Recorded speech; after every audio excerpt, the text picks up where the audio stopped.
गीता अध्याय 17 श्रद्धा के विभाग। आगे सुनते हैं। तथा जो दान किसी अपवित्र स्थान में अनुचित समय में किसी अयोग्य व्यक्ति को या बिना समुचित ध्यान तथा आदर से दिया जाता है वह तामसी कहलाता है। तात्पर्य यहाँ पर मद्यपान तथा द्रुत क्रिया में व्यसनी के लिए दान देने को प्रोत्साहन नहीं दिया गया है।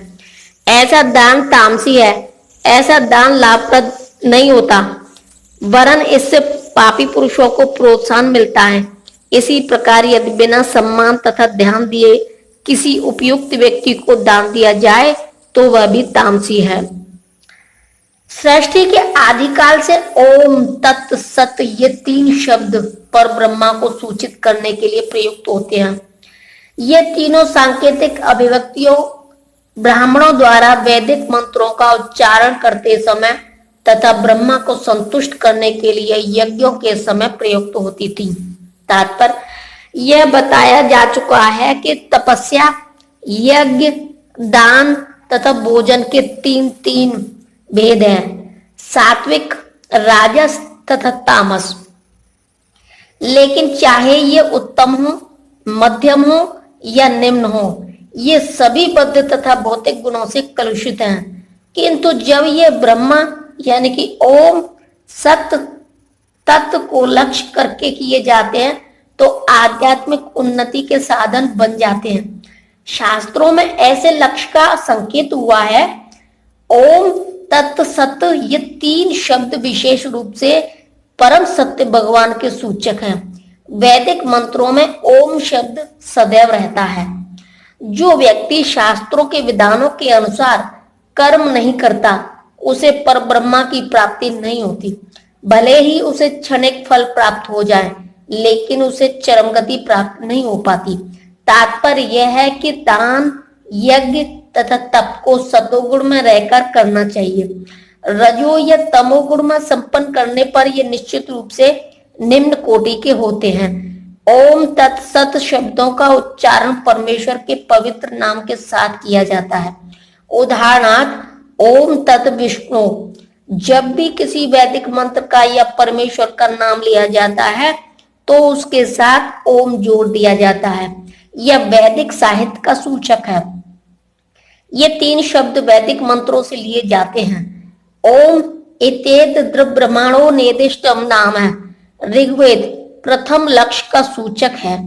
फिर तत्व त्वमसि छांदोग्य उपनिषद 6.8.7 में दूसरे लक्ष्य का सूचक है तथा सद एवं सौम्य छांदोग्य उपनिषद 6.2.1 तृतीय लक्ष्य का सूचक है। ये तीनों मिलकर ओम तत्सत हो जाते हैं।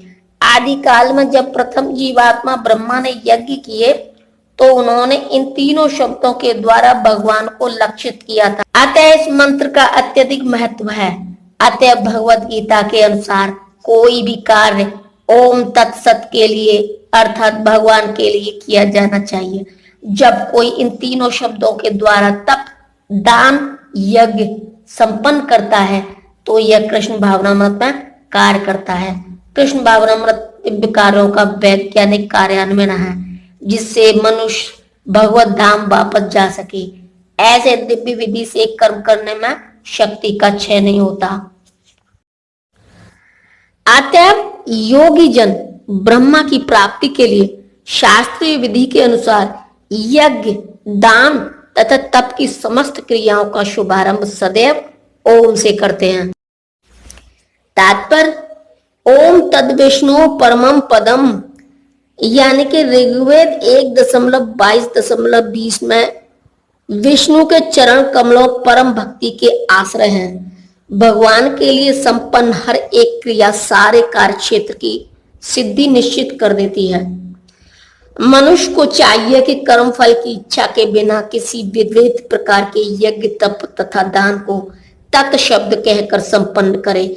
ऐसी दिव्य क्रियाओं का उद्देश्य भव बंधन से मुक्त होना है। तात्पर्य आध्यात्मिक पद तक उठने के लिए मनुष्य को चाहिए कि किसी लाभ के निमित्त कर्म न करे।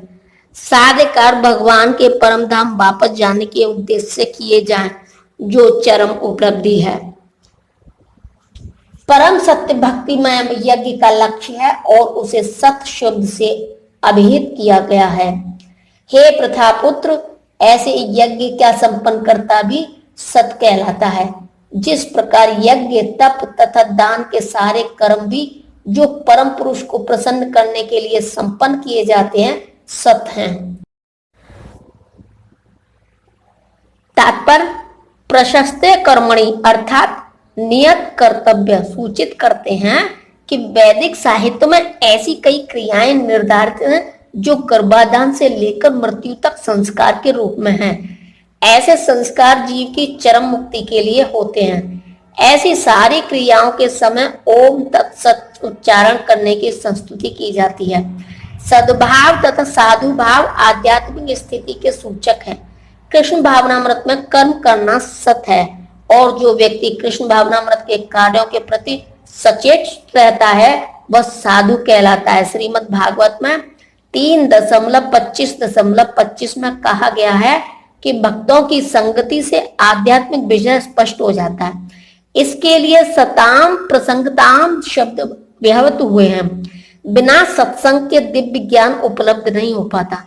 किसी को दीक्षित करते समय या यज्ञोपवीत धारण कराते समय ओम तत्सत शब्दों का उच्चारण किया जाता है। इसी प्रकार सभी प्रकार के यज्ञ करते समय ओम तत्सत या ब्रह्मा ही चरम लक्ष्य होता है।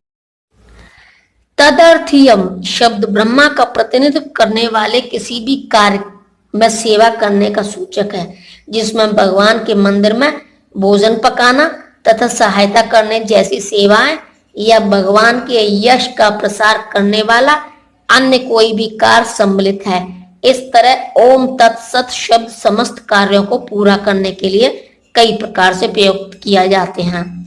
जय श्री कृष्ण।